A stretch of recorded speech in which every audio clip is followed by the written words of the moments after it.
estamos ya. Vamos a abrir la Biblia en Juan 16. Juan, Evangelio de Juan, capítulo 16. Vamos a leer desde el versículo 8 en adelante. ¿Vale? Juan 16, desde el versículo 8 en adelante.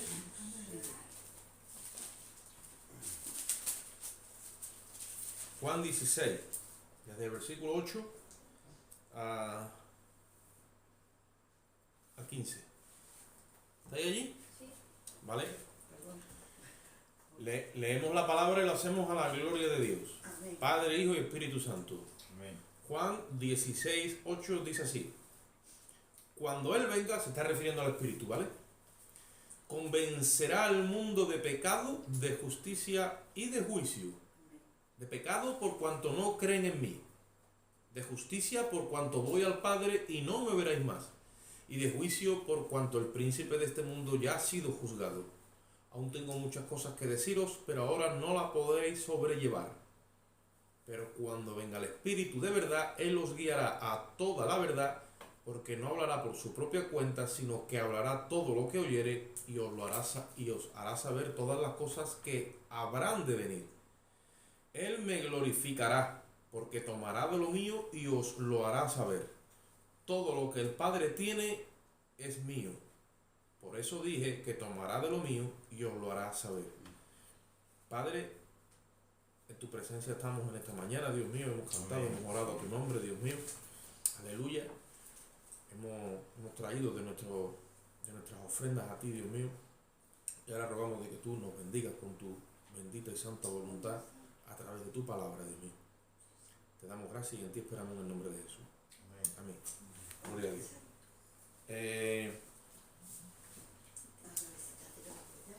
Vamos a ver. Sí, somos capaces. Ahí está. Sí. Yo quiero que nosotros en esta mañana discutamos o debatamos hasta donde Dios nos dé, porque dice que si alguno profetiza, los demás juzguen, ¿vale? Quiero de alguna forma someter a juicio el tema de lo que es la convicción de pecado, ¿vale? El arrepentimiento, el creer en el Evangelio y el nacer de nuevo. Yo creo que esas 4 fases se tienen que dar en el corazón del pecador.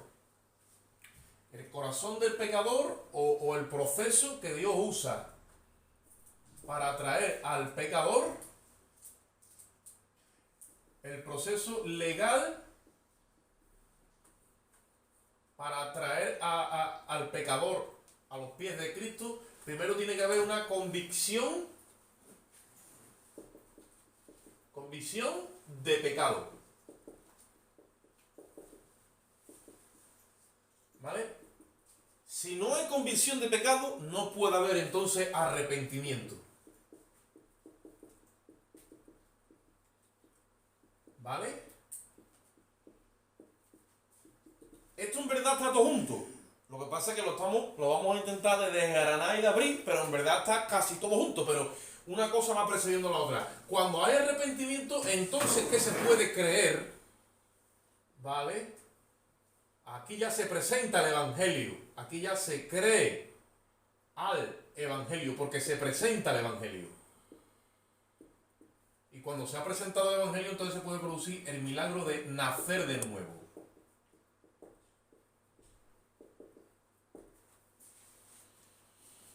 Esas 4 fases están muy juntas las unas de las otras, pero se tienen que ir dando. Porque yo estoy compartiendo esto hoy. Porque estamos estudiando la herencia que hemos recibido a nivel doctrinal y a nivel eclesiástico de un liderazgo que está pasando. Y nos damos cuenta que hay mucha gente en la iglesia o en se le dice la iglesia, ¿vale? La congregación, la institución, el grupo, el rebaño, la comunidad, que no ha sido todavía convencida de pecado. Hay gente que no tiene convicción de pecado y están en el grupo. Y esa obra es la obra que hace el Espíritu de Dios. Lo primero que un evangelista, un pastor, un creyente tiene que empezar a trabajar con las almas perdidas, eso es lo primero, lo primordial. Tiene que haber convicción de pecado. Esto es lo primero. Convicción de pecado. Y esa obra no la hace el hombre, la hace el Espíritu. Por eso Jesús dijo, cuando el Espíritu venga, lo primero que empieza a tratar con la conciencia de las personas es convicción de pecado.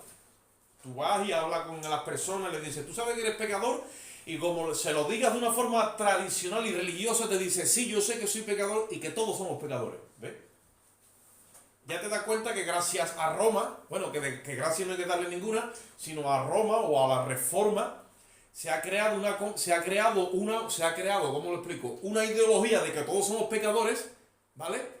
Para que todo el mundo en ese fundamento se agarre y diga, sí, sí, todos somos pecadores. Ese no es el trato del Espíritu. El trato del Espíritu es individual y es revelarle al pecador en lo profundo de su conciencia, ¿vale? No que todos somos pecadores en un ámbito religioso, sino que todos estamos sentenciados delante de Dios de una forma individual, judicialmente hablando. Amén. Que es algo muy diferente a un grupo donde todos somos pecadores.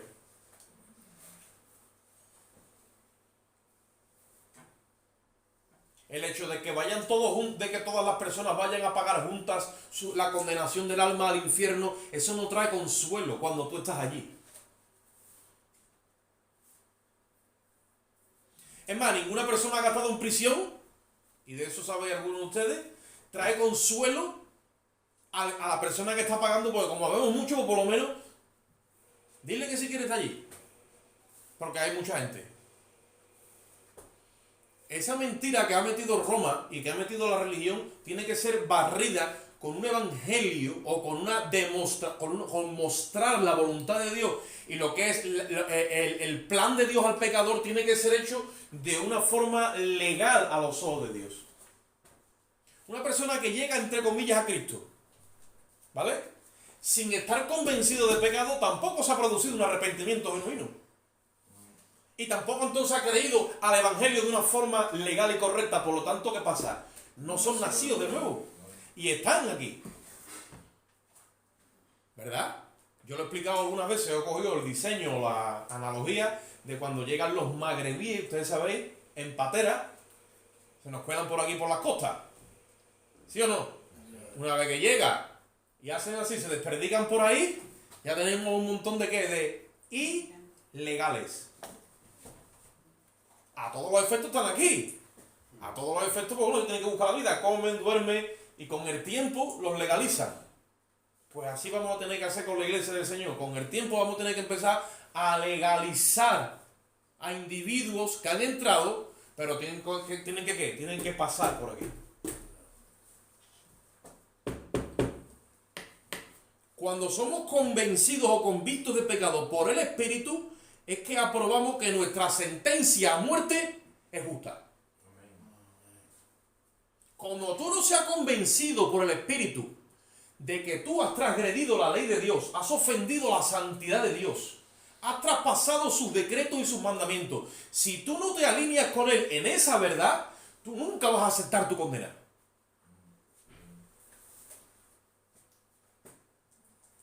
Porque muchas veces que nos quieren meter algo que nosotros hemos dicho, pero te dice el abogado, bueno, tú di esto, tú di lo otro, y vas buscando de alguna forma esos vacíos legales y esas triquiñuelas para que no te caiga tanta condena, pero son muy pocos los que dicen, mire usted, eso es verdad, yo lo he hecho y yo creo que es justo que yo pague. Son muy pocos.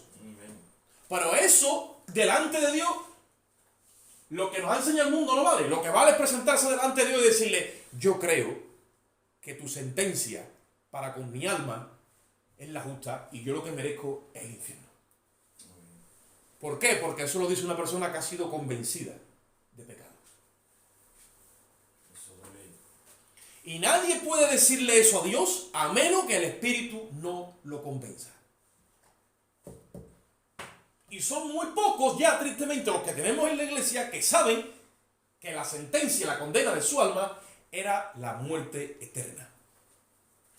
Es más, muchos llegaron con esa convicción y por el camino, como no han ido gestionando la fe, a la fe hay que añadirle virtud, a la virtud conocimiento, al conocimiento amor fraternal, para que todo eso se vaya fragando, se olvidan de la antigua purificación de sus pecados y entran en ceguera, porque entonces ya no pueden servir a Dios con gratitud por el perdón de sus pecados. ¿Cuánta gratitud hay en el corazón de un pecador que ha sido lavado por la sangre de Jesucristo?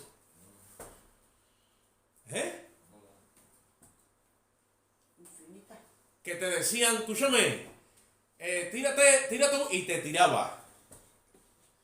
Y a el pino, y lo hacía, porque había esa gratitud, la rebosaba el espíritu, porque la obra era legal.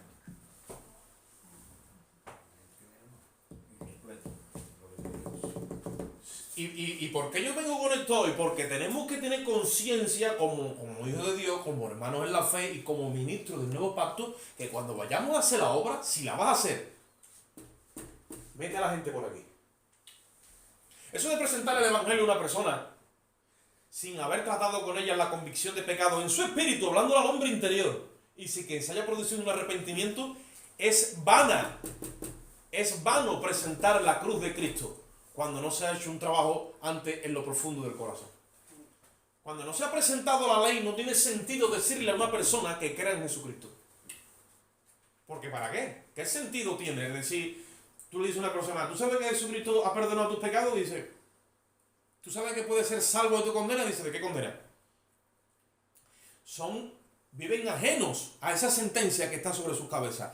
La habilidad del evangelista, la habilidad del Hijo de Dios, es que cuando está ungido, cuando tiene la unción, es capaz de convencer a un pecador en su espíritu, en su hombre interior, en esa criatura que está, muerta delante de Dios en sus delitos y pecados, la convence de pecado y el pecador reacciona porque se ve delante de Dios. Esa es la capacidad que tiene la iglesia, que en su día la ejerció y el enemigo le ha ido restando, le ha ido quitando esa habilidad.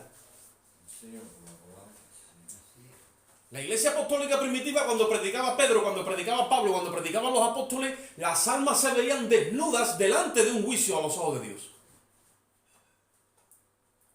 Y sabían que esa sentencia era firme y era irrevocable e irrecurrible. No se podía recurrir. ¿A dónde está ese evangelismo? Se ha perdido. Ahora todo es, vente para la iglesia, vente que está con nosotros, esto, lo otro, sí, pero tenemos un montón de gente, ¿vale o no? Que las tenemos que mover para arriba y para abajo, pero que no tienen papeles.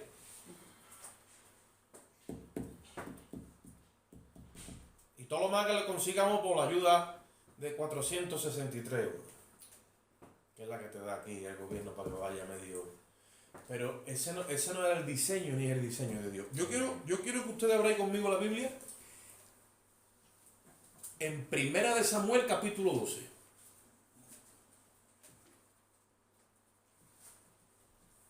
Y vamos a ver a un hombre ungido de Dios, que en este caso es el profeta Natán, cómo Dios le da la capacidad de revelarle a un hombre su pecado. Primera de Samuel.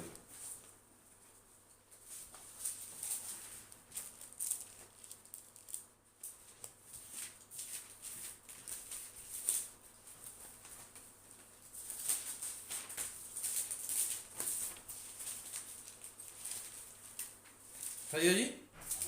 Capítulo 12. Primera.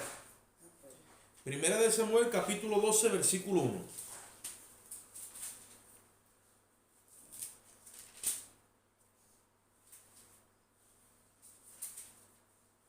¿O es segunda de Samuel? Sí. Va a ser que sí. Segunda de Samuel. Yo me equivoqué aquí.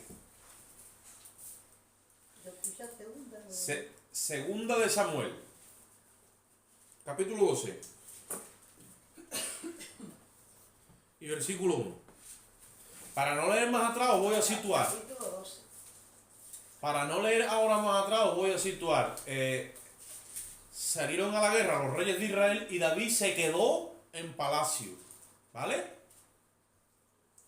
y empezó a recrearse. Y después de haberse levantado de una siesta, desde el terrado de su casa, de su palacio, vio a una mujer, una señorita desnuda bañándose. Y la codició en su corazón. Ustedes sabían eso, ¿verdad?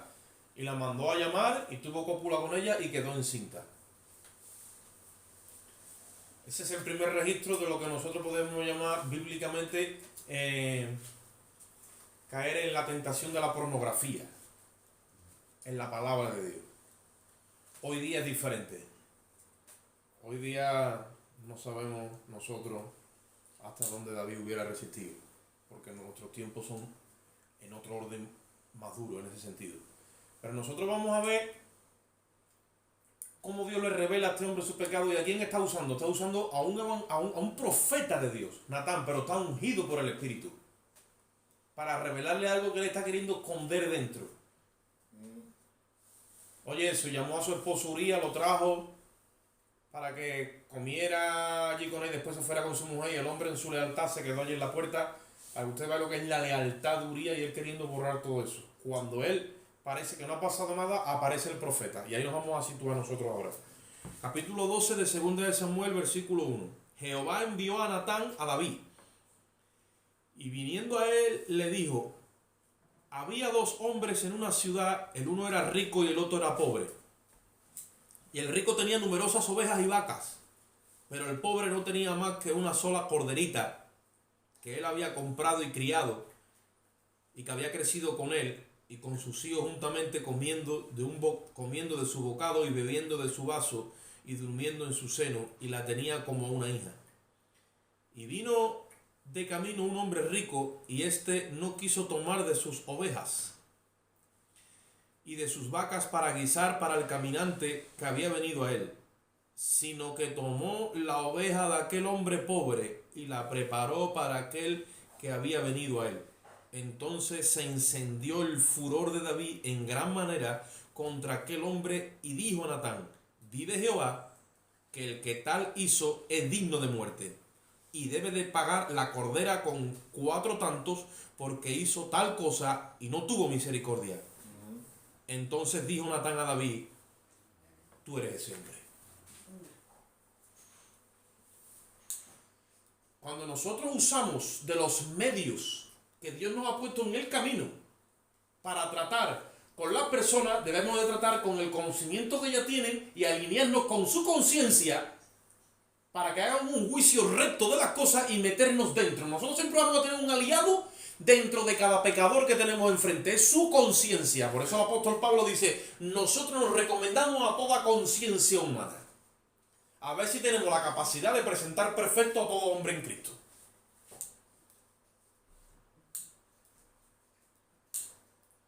Y cuando este hombre usó de esa alegoría, sabiendo que David era un hombre que tenía capacidad de juicio, se la expuso. Y cuando él mismo hace la sentencia, entonces le dice: ahora, pues tú eres ese hombre. Le habló al de adentro. ¿Qué produjo eso? ¿Qué produjo eso en David? Arrepentimiento. Ahí tenemos a David tirado, porque ese niño nació pero fue herido con enfermedad, y ahí es donde tenemos el Salmo 51. Una expresión más profunda del arrepentimiento de un hombre que ha pecado contra Dios. David en el Salmo 51. ¿Por qué no tenemos tanta gente que tiene esas expresiones desde adentro, desde el arrepentimiento que viene desde las entrañas? Porque no ha habido una convicción real de pecado. Cuando el Espíritu ha convencido de pecado a una persona, la misma persona dicta por su boca la sentencia que merece. Pero no estamos teniendo esa capacidad. Ahora, aquí había hombres ungidos que la tenían. Con este evangelismo no hay que hacer tantas actividades. No hay que hacer tantos TikTok ni titá. Hay que orar y buscar a Dios en profundidad para que nos revele qué es lo que hay en los corazones ocultos. Porque la Biblia dice: clama a mí, que yo te responderé. Y te voy a hacer cosas, Te voy a revelar cosas que están ocultas, que tú no conoces, pero que yo sí veo, porque delante de mí están los corazones de todas las almas. Y necesitamos entrar en ese orden en esta hora para ganar de una forma legítima a los pecadores. Hoy no tenemos una iglesia legítima. No ha sido engendrada por el Espíritu. Por eso que la iglesia no se diferencia apenas en nada del mundo. Porque no ha pasado por aquí.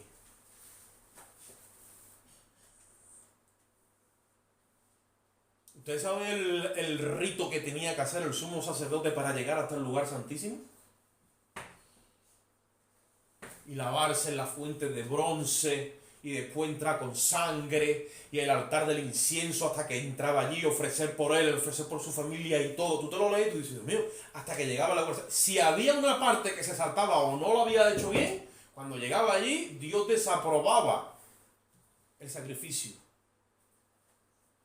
Pero nosotros hoy creemos que a Dios le da igual todo esto y que esto venga como sea. Dios ha trazado un camino. Hay una forma de conducirse en la casa de Dios, que dice la Biblia que es la iglesia del Dios viviente, columna y baluarte de la verdad. La iglesia está en este mundo para enseñarle al mundo cómo es que son las cosas. Y para decirle al mundo que como en el cielo se respeta, aquí también hay que respetar, porque Cristo nos enseñó eso. Como se hace en el cielo tu voluntad, que se haga en la tierra. ¿Quién está puesta para velar y que se haga la voluntad en la tierra como en el cielo? La iglesia. Y la iglesia todavía no sabe eso porque ni siquiera sabe cuál es la voluntad y cómo es que la gente anda en el cielo.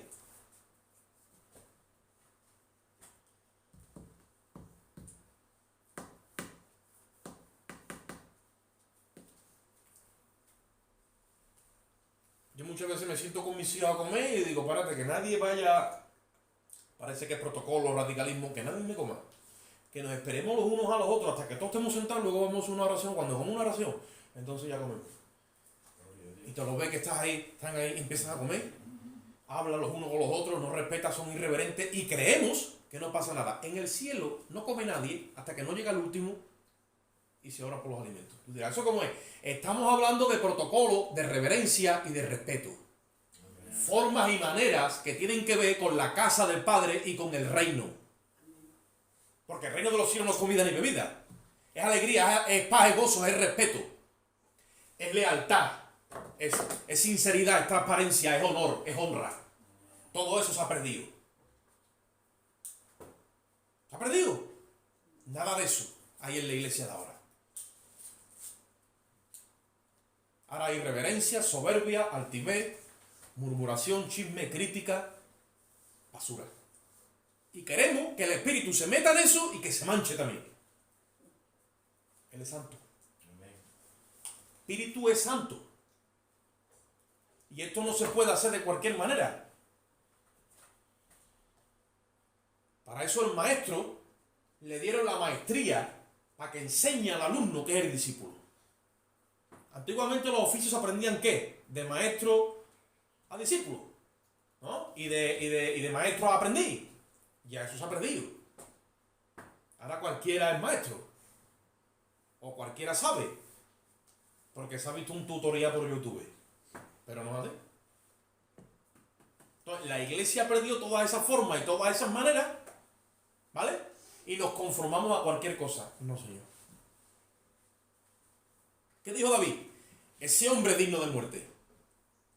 Tenía convicción completa de lo que ese hombre merecía, que es lo que era. La muerte. Y le dice, ese hombre es tú. Entonces él entró en conciencia, ¿ves? Eso es lo que tenemos que hacer. Alinear la conciencia de las personas a la realidad de Dios. Cuando la conciencia del pecador se le vierte la luz verdadera, el pecador se ve desnudo en sus delitos y pecados delante de un Dios santo y que ahora tiene una sentencia que nadie la puede recurrir ni nadie la puede levantar. Y ahí es cuando se le mete y ahí es cuando entra en compungimiento. Ahí es cuando se le mete ese hambre y esa sed de justicia que ahora quiere saber, a ver ¿Qué va a hacer de su alma? Eso es evangelismo bíblico. Eso es evangelismo bíblico. Todo lo demás, dice la Biblia, fieles son las heridas del que ama, pero falsos e importunos los besos del que aborrece. Con misericordia y verdad se corrige el pecado, dice, pero con el temor de Dios los hombres se apartan del mal. Y hoy no tenemos en el seno de la iglesia ese temor de Dios que nos hace apartarnos del mal. Se ha dejado de edificar en ese orden santo. Porque cuando la santidad de Dios gobernaba la iglesia, había una diferencia entre el pecador y el Hijo de Dios. Y había una diferencia entre el mundo y la iglesia. Había una separación. Hoy eso se ha juntado y está todo mezclado y la gente ya no discierne. Yo tengo aquí escrito, mientras que no hay una convicción real de pecado por el Espíritu y una aprobación de que la sentencia es justa, no somos llevados al arrepentimiento, donde nuestra mente, porque arrepentimiento viene del griego metanoia, ¿vale? Metanoia es griego, ¿no? Meta es cambio, noia es mente. Como no hay una convicción real de pecado, entonces nuestra mente no puede ser cambiada para vernos a nosotros mismos en una autopercepción, para vernos a nosotros mismos como Dios nos está viendo en pecado. Cuando yo me doy cuenta de la visión de Dios y veo mi vida por la mente de Dios, entonces que eso produce arrepentimiento. Porque dentro del arrepentimiento también está ese dolor. Y hay un deseo de que Dios te cambie y te saque, te saque esa maldad que te has visto y que te limpie de ella. Por eso es que tú lees el Salmo 51 y dice, límpiame, lávame más y más. Con hisopo. ¿Sabes lo que es el hisopo? Crea en mí un corazón recto y espíritu noble me sustente. ¿Por qué sale todas esas expresiones? Como diciendo, me he visto como soy realmente delante de ti, no quiero ser esa persona. Ahí hay arrepentimiento.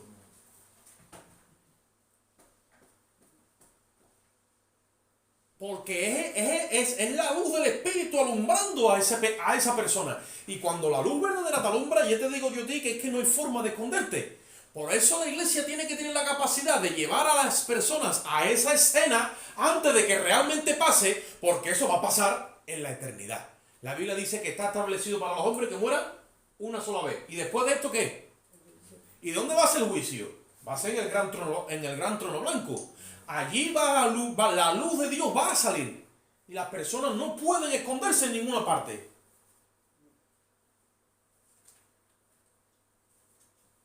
¿Qué hace Dios? Le revela a la iglesia ese juicio. Por eso dice que nosotros, cuando tenemos el Espíritu, tenemos la capacidad de convencer de pecado, de justicia y de juicio al mundo. El Espíritu Santo convence al mundo en la iglesia. El habitáculo del Espíritu Santo es la iglesia. La iglesia es el cuerpo de Jesucristo para que Cristo siga trayendo las almas a Él. Para que sean redimidas y les revele el juicio que les espera si no vienen a reconocer su estado y su condición. Pero fíjense una cosa, muchos de nosotros estamos hoy en el Señor y si hemos pasado por aquí, esto se ha quedado como polvoriento, pero muchos de nosotros a lo mejor ni siquiera hemos pasado por estos 4 pasos. Por eso que no está limpio el canal del Espíritu.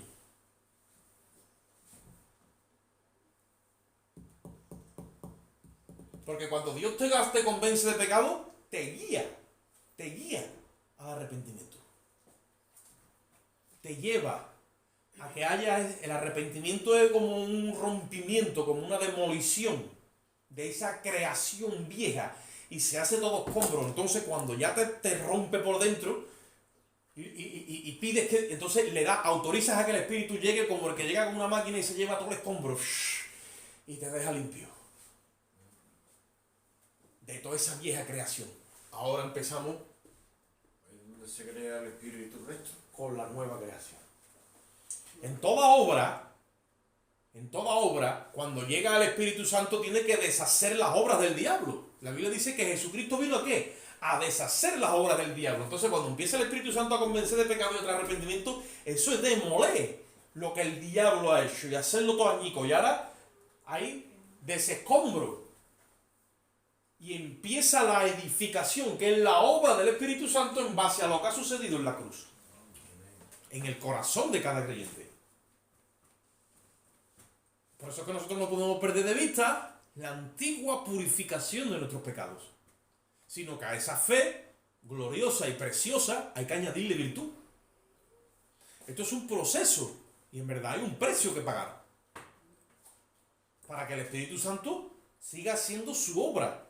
¿Qué pasa? En estos días estaba yo meditando y algo me traía a mí a la mente todo esto. Mira cómo Natán convence a David de pecado. Impresionante, magistral, único. Mira cómo Jesús está tratando con la samaritana. Que si con el agua, que si el pozo, y le dice en un momento dado, ve y llama a tu marido. Tenía revelación Jesús de su estado y ella le dice, no tengo marido.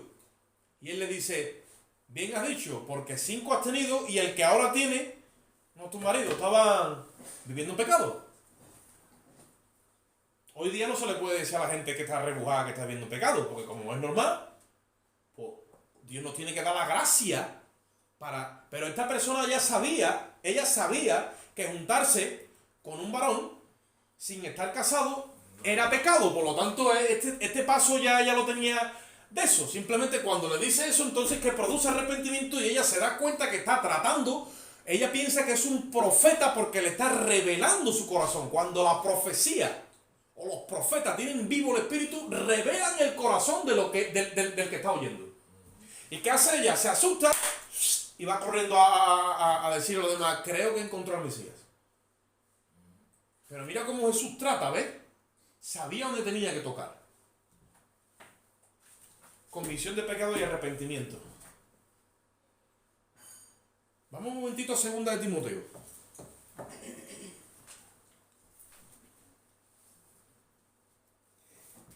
Capítulo 2. Esto es una obra, hermano, que no es fácil. Que es una obra que necesita destreza. Hay que ser apto, hay que ser diestro, hay que ser perito en esto. Pero hay que hacerla.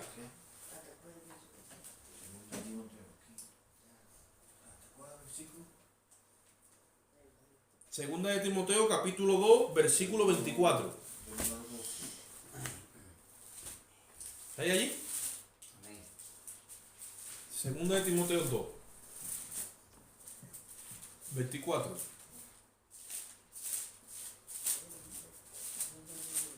Un hermano que lee allí, una hermana. Porque el siervo del Señor no debe ser contencioso, sino amable para con todo, apto para enseñar, sufrido, que con mansedumbre corría a los que se oponen, por si quizás Dios le conceda que se arrepientan para conocer la verdad, y escapen del lazo del diablo, en que es tan cautivo a voluntad de él. Nos están diciendo en este caso a nosotros, sí. ¿Quién dice ahí? El siervo del Señor. ¿Sí o no? Amén. ¿Cuántos aquí son siervos del Señor? Amén. Gloria a Dios. ¿Tú eres siervo del Señor? Pues confírmalo. No puedes decir, bueno, yo soy siervo del Señor. Y yo voy a poner manos a la obra. Porque Dios te llamó a servirle. Todo aquel que le sirva a Jesucristo es siervo del Señor. Y ahí dice que el siervo del Señor, ¿vale? No debe de ser contencioso, porque no, la forma no es a través de contienda. Tú no vas a convencer a nadie contendiendo. En el momento que hay una contienda, tú dices, esta obra no viene por el Espíritu. El Espíritu trabaja, hermano, te tira la cuerda y el pecador ni se ha enterado. Te pone las 2 reglas ni se ha enterado. Y cuando te viene a la cuenta, así, tira, y ahí es cuando le llega ese aguijón que se da cuenta de que está cautivo en la voluntad del diablo, y cuando abre los ojos, se le escapa al diablo. Entonces tú tienes que ser como, no contienda, no contendiendo. Y después dice como, amable, para con todos, apto, que es una persona apta, capacitada. Dice, para enseñar y sufrir. Por eso es que tenemos hoy, no solamente tenemos gente que ha llegado de una forma ilegal, sino tenemos también gente al frente de la empresa que tampoco está capacitada, porque quién sabe si a su vez ellos también llegaron de una forma ilegal. Entonces, ni tienen capacidad de sufrir, no son sufridos, no son aptos para enseñar, ni tienen doctrina. Si no, esto es así, porque yo lo digo, contiendo, de 20.000 maneras. No. Si tú empiezas a diferir conmigo, o a tener topeteos, porque no recibes mi enseñanza, o lo que quiera que sea, es propio que yo te diga, escúchame, tú ni has nacido de nuevo y tú eres un hijo del diablo, y tú estás condenado. ¿Es propio que yo te diga eso? No. Pues eso es lo que nos encontramos hoy día también en los siervos del Señor. ¿Claro? Porque hay gente que no está crucificada y tiene el ego ahí. No. Tenemos que ser mansos, aptos, y tener esa capacidad. ¿Por qué? Porque yo quiero ganarlo a él y tengo que llevarlo al arrepentimiento. Entonces tengo que convencerlo de pecado para que Dios entonces le dé ese arrepentimiento y la persona escape. Cuando las personas están sujetos a la voluntad del diablo es porque no han sufrido un arrepentimiento. Porque cuando hay arrepentimiento, entonces la voluntad queda libre para huir, para escapar de ese lazo. Y hay mucha gente en la iglesia sujetos a la voluntad del diablo porque no han sufrido un arrepentimiento. No saben escaparse. No saben escaparse. Y el siervo de Dios tiene que ser paciente, sufrido, templado, apto para enseñar. Porque Dios le puede conceder el arrepentimiento. Ahí le está hablando ¿quién? A los siervos. En otra parte dice en Romanos 2:5, dice, tú no sabes que la benignidad del Señor, su longanimidad, ¿sabes lo que es la longanimidad? Que Dios estira los tiempos. Guían a las almas al arrepentimiento. Entonces tenemos que pacientemente estar ahí hasta que las personas sufran esto.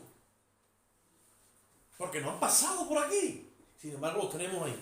Vamos a legalizar la obra. Que como los presentemos arriba, no nos la van a registrar. Dice la Biblia, procura presentarte a Dios como obrero aprobado, que usa bien la palabra de verdad, que no te tengas que avergonzar. Hemos edificado. Ha habido una, Señor, aquí ha habido una convicción de pecado en este alma, ha habido un arrepentimiento, por lo tanto este alma ha creído al Evangelio. ¿Y cómo yo lo sé? Por el Espíritu que me va dando testimonio y por las Escrituras. Y estoy haciendo la obra. Tanto los que están en un lado como los que están edificando, o los que están al frente como los que están, ¿entendéis, no?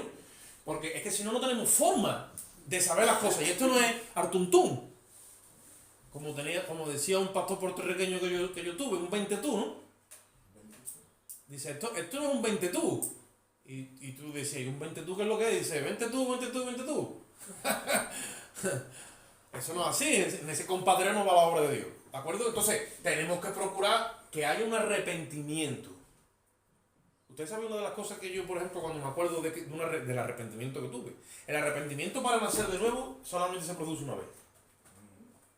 Porque de Dios nacemos una vez. No podemos estar naciendo a 2x3, igual que de la carne nacemos una vez, ¿no? Yo decía, Dios mío, si yo tuviera la oportunidad de volver atrás. Si yo estaba pidiendo algo, pero estaba ahí, ¿por qué? Porque había un arrepentimiento y el arrepentimiento crea un deseo de volver atrás para no hacer lo que has hecho o meterte. Y entonces cuando hay ese deseo, Dios lo ve, hay arrepentimiento. Y para Dios los tiempos es un diseño. Dios aparece en tu tiempo, Dios aparece en medio de tu debacle, de tu problema, de tu ruina. Y como te haya dado arrepentimiento, te saca de ahí y te lleva a la cruz y te hace nueva creación. Y todo ese lamento que tú tenías por volver atrás en el tiempo se te va de momento porque el Señor te cura y te dice, no tienes que volver atrás porque yo que soy de los tiempos me he alineado contigo. Ahora mismo. Cuando Dios aparece en nuestro tiempo, alinea todos nuestros errores y desaparecen y ahora aparece nuestra vida como si hubiera sido una senda perfecta. Porque se nos imputa la vida de Cristo que fue perfecta. Entonces, el arrepentimiento es un compungimiento que tenemos que buscar en las almas, es un deseo de justicia y tiene que haber también un fruto. Vamos un momentito al libro de los Hechos, capítulo 2. Hechos, capítulo 2. Versículo 37-38. Vamos a ver la expresión que tuvieron los judíos. Hechos, sí. Sí, yo sé dónde es. La expresión que tuvo el pueblo de Israel, los judíos, cuando escucharon la prédica de Pedro. Sí, de hecho, daba que hay uno. Hechos, Vale, capítulo 2. no creía que decía segunda. Capítulo que ha dicho. Hechos, capítulo 2. Versículo 36-37. El apóstol Pedro le está predicando al pueblo judío el día de Pentecostés. Y no vamos a hablar de todo el mensaje porque es muy largo, sino vamos a situarnos en la expresión que tienen ellos cuando Pedro los acusa como que han matado al autor de la vida. Esa acusación, que es formal, no es una acusación a un grupo como citar cosas, es una acusación personal que se le está metiendo en el hombre interior, y eso es como una espada que lo traspasa. Y oye tú la expresión de gente que se ha arrepentido. Versículo 37 dice: al oír esto, se compungieron de corazón. Ahí lo tiene. La espada de doble filo. Y dice: y dijeron a Pedro y a los otros apóstoles: varones hermanos, ¿qué haremos? Ahí lo tiene, convicción de pecado. ¿Qué haremos? Ya los manda ¿a dónde? Al arrepentimiento. Dice: arrepentíos y bautícese cada uno de vosotros en el nombre de Jesucristo para perdón de pecado y recibiréis el don del Espíritu Santo. Cuando tú te encuentras con una persona que te dice: ¿y ahora qué hago? ¿Y ahora qué tengo que hacer? Ya ha habido convicción de pecado y hay un arrepentimiento. Entonces ahora ese corazón está preparado ¿para qué? Para que tú le presentes el Evangelio. Ya vienen solos aquí. Se le mete ese deseo de justicia porque saben que han traspasado la ley de Dios de una forma individual, que están en busca y captura. Yo siempre digo, tú y yo nos podemos librar de la ley de los hombres en un momento dado. Es difícil, pero te puedes librar. Yo conocí a gente de mi quinta que tenía marrones y en busca y captura y se dejaba la barba, ¿sabes? Y ya eso ha prescrito, pero es muy raro. Pero podría ser que pasase. Pero de la ley de Dios. No te escapa ni para nada.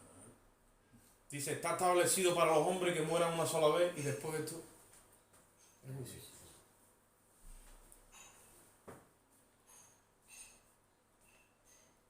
Yo le estaba diciendo anoche le estaba diciendo yo a una persona: todas estas manifestaciones que hacen las señoritas de este último tiempo, que se hacen llamar a sí mismas feministas y están en un auge, y porque como son muchos, pues están en un auge y esa efervescencia y se congregan en los lugares se han identificado con unos pañuelos verdes y se ponen aquí como una especie de sangre reclamando el aborto y cantan el violador eres tú. Toda esa ideología y toda esa efervescencia que las ha embriagado, ¿vale?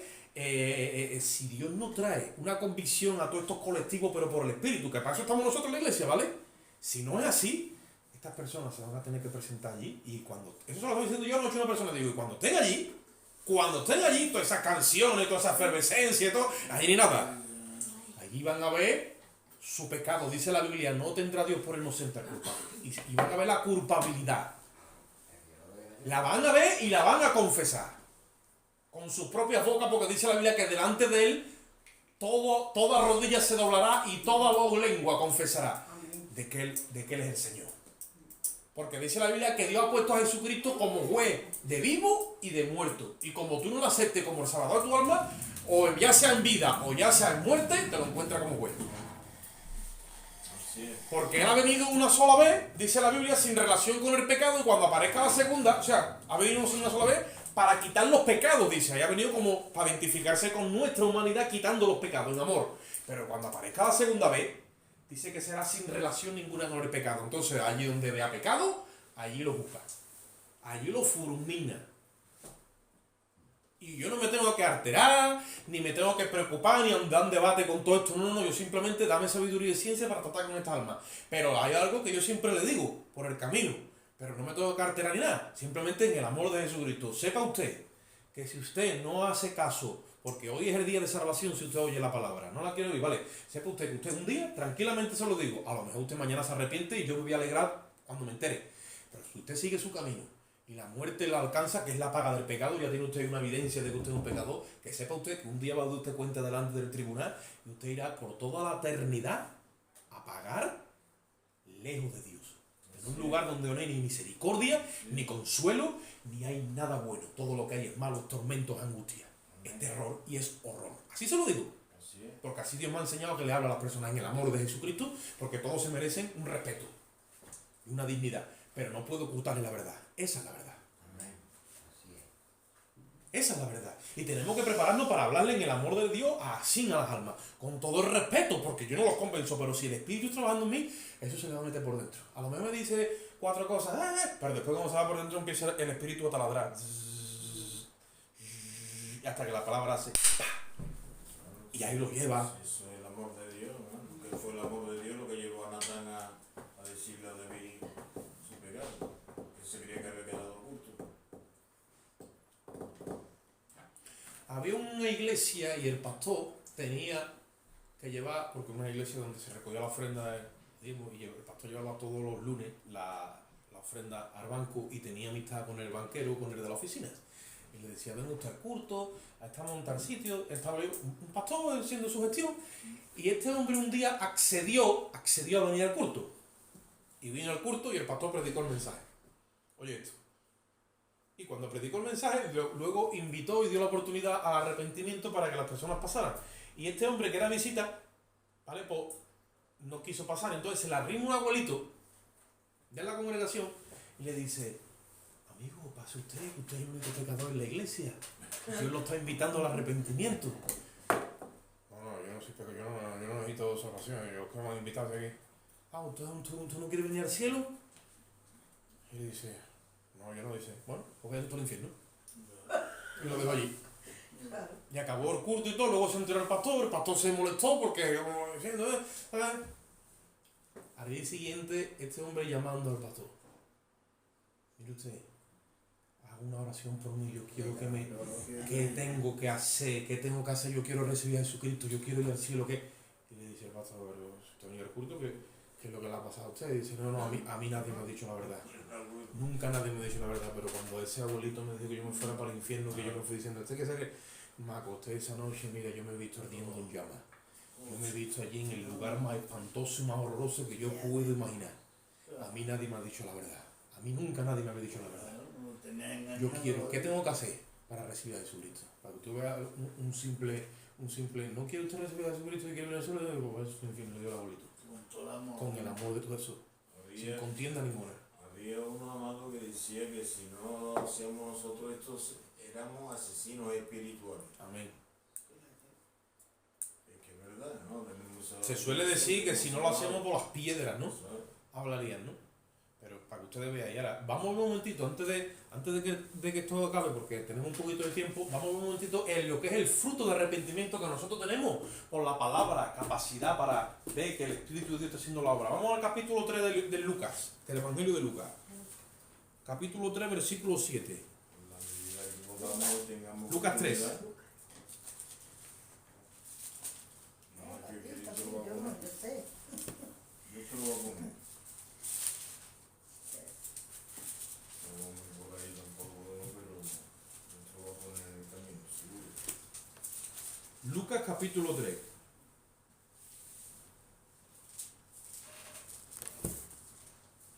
Versículo 7. ¿Estáis allí? Amén. Este es Juan el Bautista que está predicando el mensaje y está llamando a las almas al arrepentimiento. Porque a Israel se le podía llamar al arrepentimiento ya que todo el tiempo en los ritos y en los sacrificios de ellos era para crear conciencia de pecado a través de la culpa. ¿Vale? Entonces se le podía llamar al arrepentimiento. Y él llamaba a las almas al arrepentimiento.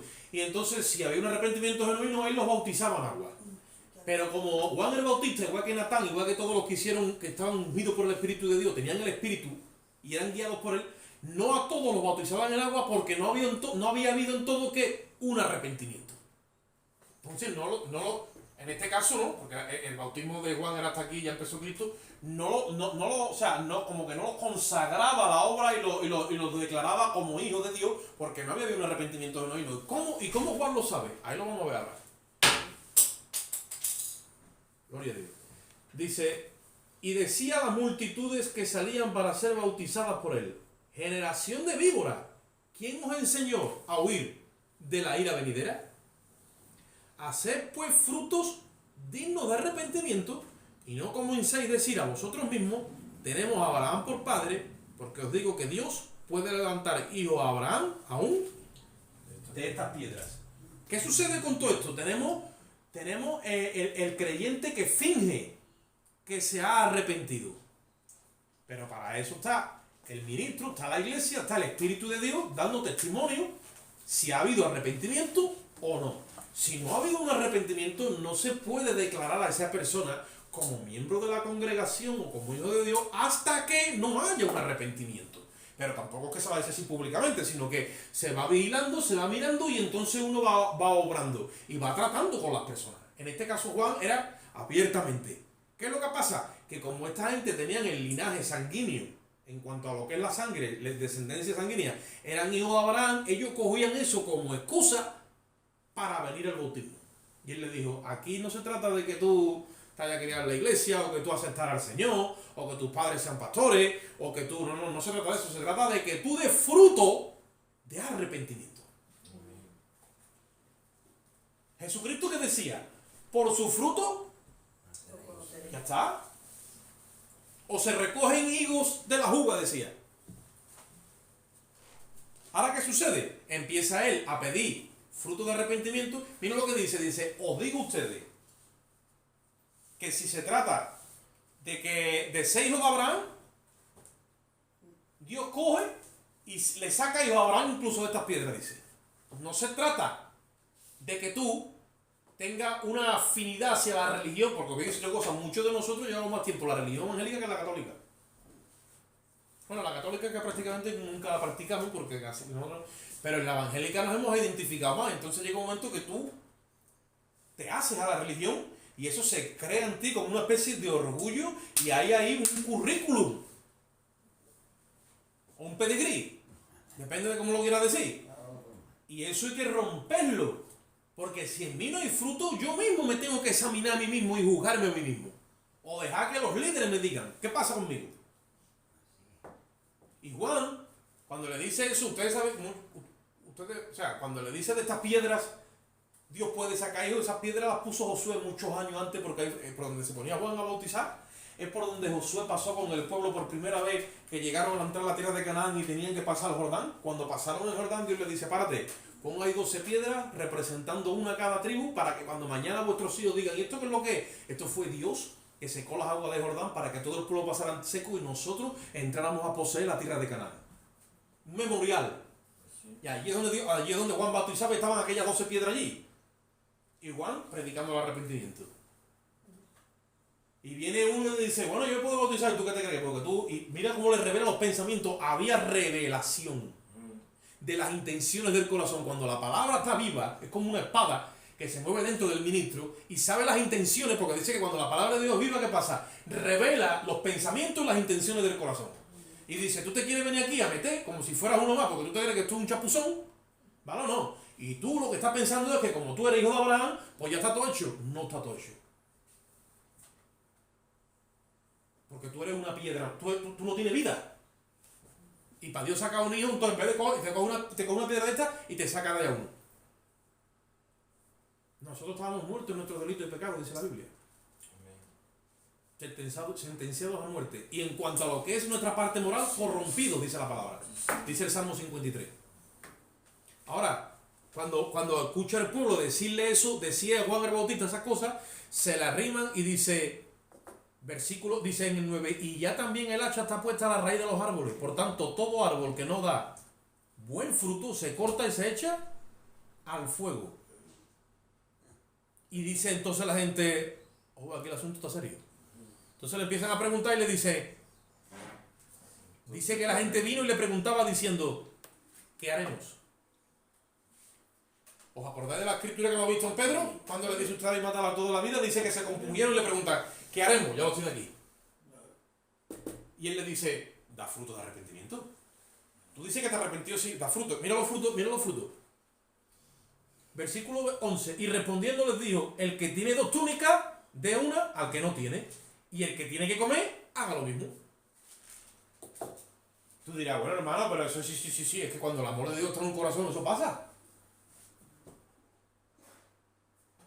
¿O no dice Santiago, cómo puede estar, dice, la fe, tú tienes fe, sí, demuéstramela por tu obra. ¿Cómo puede morar el amor de Dios en un corazón viendo que su hermano tiene necesidad y yo estoy aquí diciendo, sí, caliéntate y sáciate?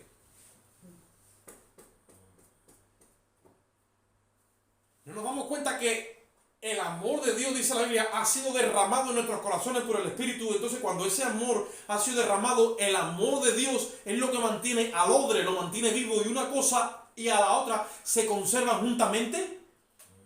Entonces cuando el amor de Dios está en un corazón, te lleva a ti a que si tú tienes 2 túnicas, tú compartas una con el que no tiene. ¿Y eso qué? Eso es una continuación de que tú has sufrido un arrepentimiento. Y que cuando tú eres una persona que tiene necesidad, a ti te nace el saciar esa necesidad. Así es. Pero cuando yo detengo ese sentir del Espíritu, llega un momento que como ese vino nuevo y ese amor de Dios se quiere mover en mí, yo detengo el odre, llega un momento que el odre se rompe y entonces el amor de Dios se pierde. Que tengo un estudio sobre eso hecho hace mucho tiempo. ¿Cómo viene el deterioro del amor de Dios cuando empezamos con las cosas del mundo? Los deseos de la carne, los deseos de los hombres, la vanagloria de la vida endurecen los odres y el amor de Dios ya el amor del Padre no está en la iglesia. Así es. Ahora, mientras que tú veas a uno que no tiene túnica y tú tienes 2 y tú tengas deseo, toma, venga, que unos botines, unos pantalones, venga. Lo poco que tú tengas, o mucho, como quiera que sea, pero siempre tú estás ahí pensando en el que no tiene, sí, está moviéndose el amor de Dios en ti. Eso es fruto de arrepentimiento. Sí, hombre, eso va a ser fruto. Mira la escritura. Así es. Esta gente se quería venir a bañar, no a bautizar. Y veían la necesidad y miraban para otro lado y decían, bueno, yo soy de Abraham. Bueno, yo soy salvo. No, yo lo que quiero es llegar al cielo y que cada uno se busque la vida como Orso Güey. Eso lo he escuchado yo en la iglesia. Que estoy harto ya de todo. Corazones amargados, con raíces de amargura y con resentimiento en la iglesia. Pero ellos van para el cielo. Lo que pasa es que para el cielo donde van, eso no existe. Porque no existe un cielo para soberbios, ni para altivos, ni para gente que tiene poco lo que ha recibido. ¿Ustedes pensáis que en la boda del Cordero el Señor Jesucristo se va a presentar con su mujer, que es su novia, que es su esposa, y le va a presentar a una soberbia y a una altiva? ¿O le va a presentar a una esposa humilde y mansa? ¿Qué dice Cristo? Aprende de mí, que soy manso y humilde de corazón. Y entonces cuando llega el descanso para tu alma. ¿O no? Ahí es cuando encontramos el descanso. Cuando nos zafamos de esa creación vieja. El manso es aquel que no opone resistencia ninguna a aquellos que lo quieren, digamos, violentar, tanto físicamente como verbalmente, como de alguna forma de injuria, no opone resistencia. Ese es el manso.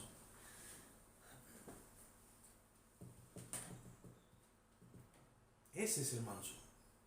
Por eso dice el Señor, yo soy manso y humilde de corazón. ¿Qué hizo Cristo cuando estaba en la cruz clavado y encima de todo el pueblo injuriándole? Y todo el pueblo blasfemándolo y todo el pueblo ahí tirándole. Dice la Biblia que cerró su boca y dijo, Señor, perdónalo. Se hizo responsable de nuestro pecado.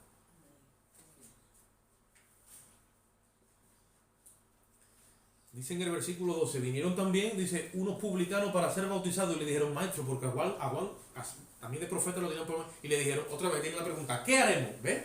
El corazón arrepentido dice, ¿qué haremos? Y le dice Juan, dice, no exijáis más de lo que os está ordenado.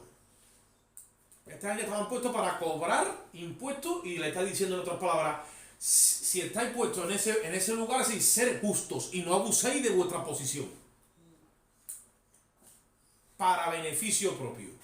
No podemos hacer uso porque eso significa que no hay un arrepentimiento genuino.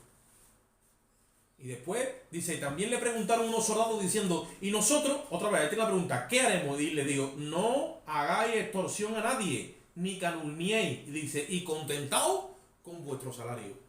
Ese es el fruto de una persona que se ha arrepentido. Pero hoy día no. Se nos ha metido la queja, la murmuración, el chisme, la crítica, la inconformidad, la exigencia. ¿A dónde está el fruto de arrepentimiento? El Espíritu de Dios no puede envolverse en todo ese tipo de conductas. No se envuelve. El Espíritu de Dios se aleja. Él al soberbio nos mira de lejos. Al humilde le da gracia para que se salve. Entonces,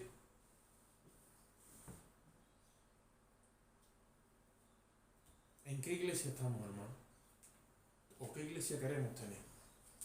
Está definido por la Escritura el carácter de la iglesia y el trabajo del Espíritu Santo a través de la herramienta de lo que es la convicción de pecado, el arrepentimiento. Y entonces ahora estas dos partes las vamos a dejar para otro día, si Dios lo permite, porque ya hemos llegado prácticamente a una hora. Pero cuando se ha hecho todo ese trabajo del que nosotros hemos hablado hoy, sí que merece la pena presentar el Evangelio. Y entonces la cruz nunca será vana.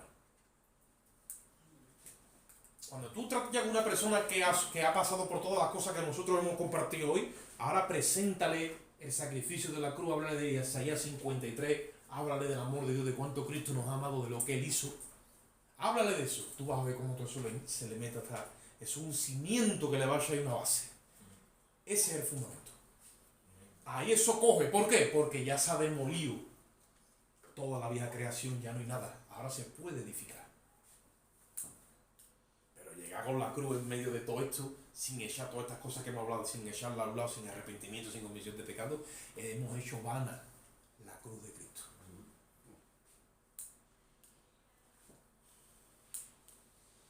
¿Qué vamos a hacer? No vamos ni a juzgar, pero estamos valorando la condición de la obra y vamos a meterle manos a la obra de una forma legal y empezar a sacar todo lo que no es, para que se quede lo que es.